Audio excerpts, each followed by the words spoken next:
সময় কখনো কারো জন্য থেমে থাকে না, আর ইতিহাস তাদেরই মনে রাখে যারা প্রতিকূলতার স্রোতে গা ভাসিয়ে না দিয়ে নিজের পথ নিজে তৈরি করে নেয়। আপনার জীবনের অতীত অধ্যায়ে কি হয়েছে, কে আপনাকে অবহেলা করেছে, কিংবা কতটা সময় আপনি নষ্ট করেছেন, সেসব আজ আর গুরুত্বপূর্ণ নয়। কারণ পেছনের দিকে তাকিয়ে আপনি কখনো সামনের পথ পাড়ি দিতে পারবেন না। আজ এই মুহূর্ত থেকে আপনাকে সিদ্ধান্ত নিতে হবে যে আপনি কি সাধারণ হয়েই বেঁচে থাকবেন, নাকি নিজের সীমাবদ্ধতাকে জয় করে এক অনন্য উচ্চতায় পৌঁছাবেন। মনে রাখবেন, বড় কিছু অর্জন করতে হলে আপনাকে সেই আরামদায়ক জীবন ত্যাগ করতে হবে যা আপনাকে অলস করে রাখছে।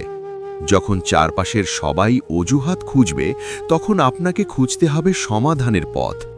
সাফল্য কোনো জাদুকরী বিষয় নয়, এটি হলো আপনার প্রতিদিনের ছোট ছোট পরিশ্রম আর অদম্য ইচ্ছাশক্তির যোগফল। আপনার সামর্থ্যের ওপর বিশ্বাস রাখুন, কারণ আপনার ভেতরে এমন এক সম্ভাবনা লুকিয়ে আছে যা সঠিক পরিচর্যা পেলে বিশ্বকে অবাক করে দিতে পারে। মানুষের সমালোচনা কিংবা ব্যর্থতার ভয়কে নিজের ঢাল বানিয়ে নিন। যারা আজ আপনাকে দেখে হাসছে, কাল তারাই আপনার সাফল্যের গল্প অন্যকে শোনাবে। তাই নিজের লক্ষ্য থেকে এক চুলও নড়বেন না। ধৈর্য ধরুন, পরিশ্রম করুন এবং নিজের প্রতি সৎ থাকুন। পৃথিবীটা কেবল তাদেরই জয়গান গায় যারা হার নিশ্চিত জেনেও শেষ মুহূর্ত পর্যন্ত লড়াই চালিয়ে যাবার সাহস রাখে।